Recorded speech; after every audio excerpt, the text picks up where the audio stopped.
Hello everybody, this week's video is a collection of bits and bobs from my time at Braziers. I got up to a whole range of things, including using this amazing machine that splits wood. It was very satisfying work and I thoroughly enjoyed it. We used wood for lighting the boilers, which heats the house and the water, and also for fireplaces inside. One thing about me is that I will never dress appropriately for the type of work that I'm doing, as you can see here. But I will adhere to health and safety regulations if they can be colourful, hence the pink and purple safety gloves that stop me getting little splinters in my fingers.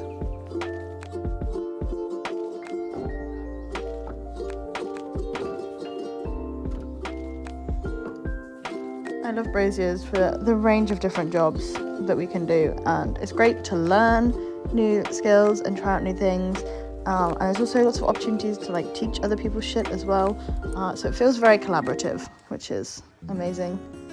You also get to meet lots of new people, and cows. Cows are always great friends to have.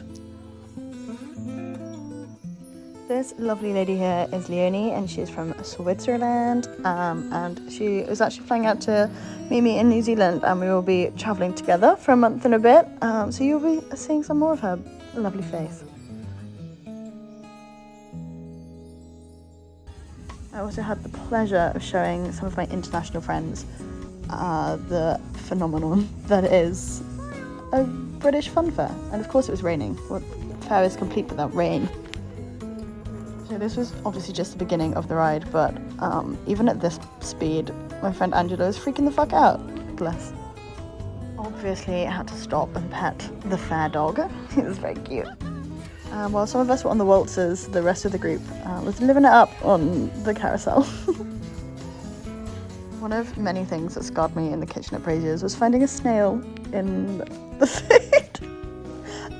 And this is Heather's collaborative weaving project, so she's getting everyone to weave a line into the piece of fabric that she's creating, and it was jolly good fun. This is me trying to record thunder, which you actually can't hear in the video, and I'm talking over it right now, but I just thought I'd keep it in and tell you that was thunder. And you can use your imagination. One lovely sunny day, I took myself out for a trip to the Arboretum and met this lovely peacock. And I found some gorgeous mushrooms. They were bloody huge. It was the first time I'd seen mushrooms that large, and I was flabbergasted. Also saw this coral looking fungus, which was very cute, and made some more friends with the peacocks. Unfortunately, they didn't have their fancy tail feathers at this time of year. And obviously, I saw lots of squirrels. Apologies again if you're scarred from last week's videos on the squirrels.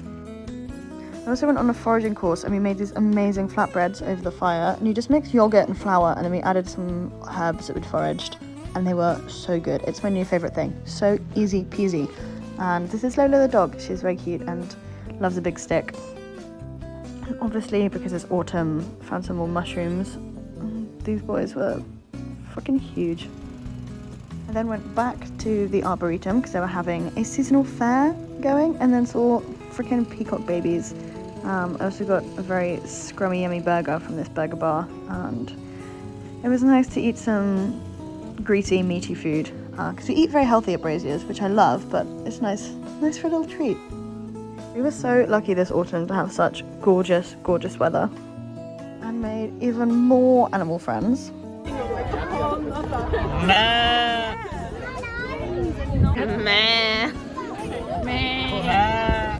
It was overall a very lovely, wholesome day.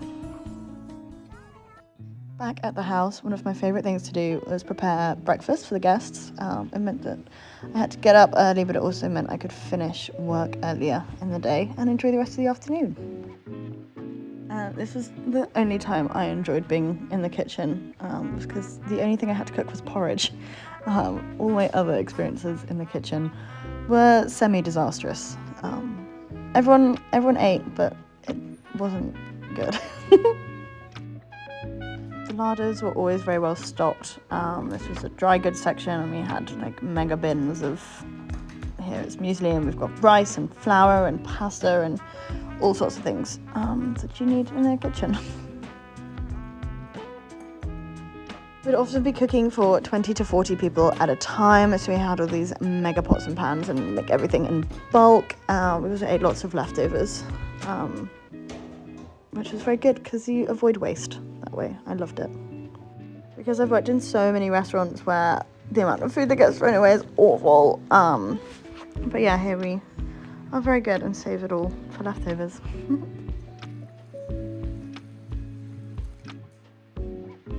I have a love-hate relationship with this agar because I love cooking porridge on it, but anything else I have to put in the agar always ends in disaster.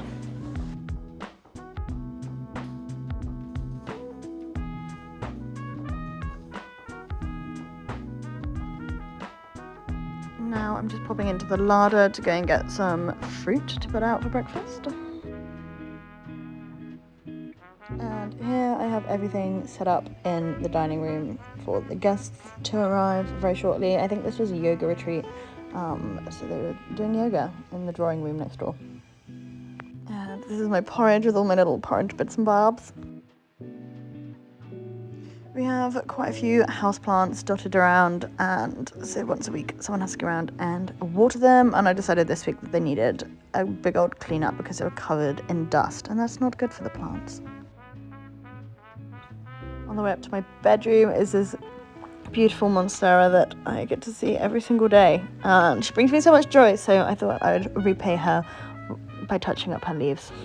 Not touching up, but like cleaning up, you know what I mean. I'm not a plant fiddler. I'm very much fiddling the plant, I'm sorry. So the stake that you can see coming out between the boards and down here goes into our water pipe.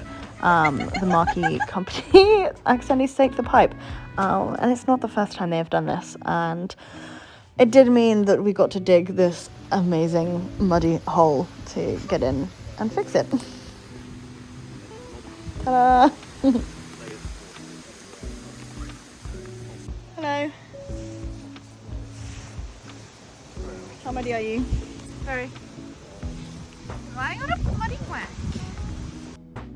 After all that hard work, I treated myself to a lazy afternoon in the study and enjoying the rain.